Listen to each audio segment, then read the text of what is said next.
엄마가 들려주는 신화 이야기 6번째, 연호랑과 새우녀.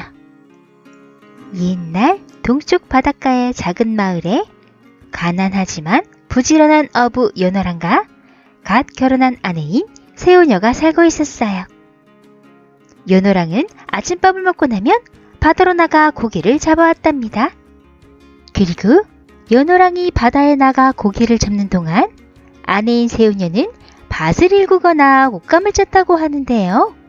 솜씨가 어찌나 좋은지 동네 사람들이 부러워했대요.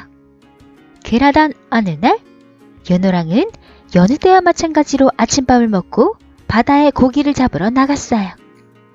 그런데 참 이상한 일이죠. 그날따라 고기가 잘 잡히지 않았어요.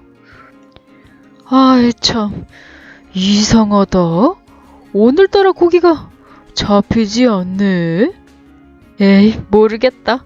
고기 대신 미역이라도 따가자.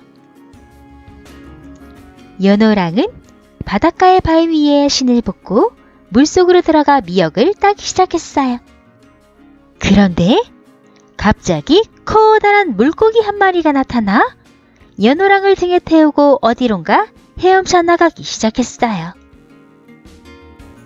한편 새우녀는 연호랑을 아무리 기다려도 연호랑이 돌아오지 않자 걱정이 되었어요. 서방님이 왜 이리 안 오실까?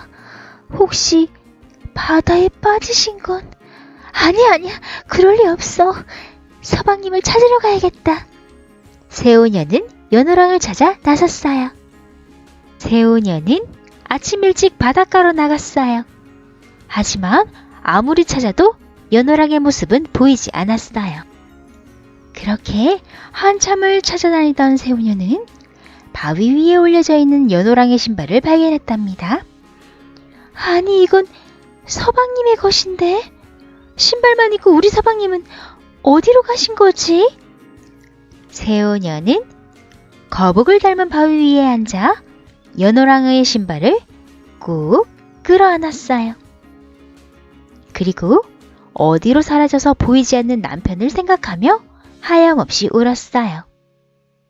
그런데 그때 새우녀가 앉아있던 바위가 바다 위로 둥둥 동쪽을 향해 빠르게 나아가기 시작했어요.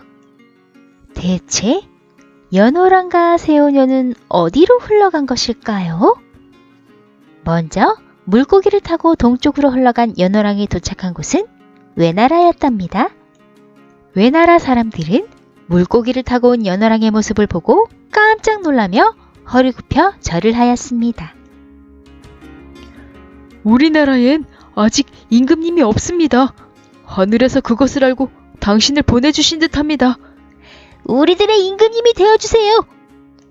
연호랑은 자신이 평범한 어부라는 것을 밝혔지만 외나라 사람은 연호랑을 높이 섬겨 연호랑은 그들의 임금님이 되었습니다.